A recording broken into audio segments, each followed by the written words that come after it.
Summer லீவுக்கு ஹெல்த்தியாக முருங்கைக்கீரை வடை பசங்களுக்கு செஞ்சு கொடுங்க. முருங்கைக்கீரை இப்போ அவ்வளோவா விரும்பி யாரும் சாப்பிட்றதில்ல சின்ன பசங்க. அதனால் வடையாக செஞ்சு கொடுத்தா எல்லோரும் சாப்பிடுவாங்கன்னு முருங்கை மரம் வீட்டிலே இருக்கிறனால ஃப்ரெஷ்ஷாக முருங்கை மரத்துலேருந்து கீரை பறிச்சுக்கிட்டேன். அதோடு சேர்த்து மிக்சடு பச்சி மசாலா மாவு எடுத்துக்கிட்டு நல்லா நறுக்கிய வெங்காயம், இடித்த பூண்டு, புதினா இலை, மல்லி இலை, கருவேப்பிலை இதுகெல்லாம் நல்லா சேர்த்துக்குவோம்.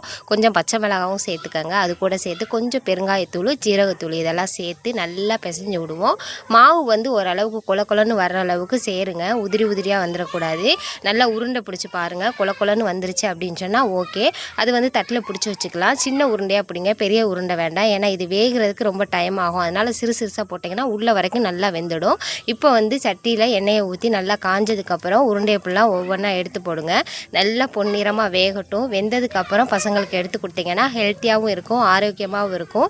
இது வேகிறதுக்கு டைம் எடுக்கிறதுனால சின்ன உருண்டையாக போட்டிங்கன்னா மட்டும்தான் இது சீக்கிரம் வேகும். இல்லை அப்படின்னா டைம் எடுத்துகிட்டு உள்ளே வேகாமே இருந்துடும். அதனால் ட்ரை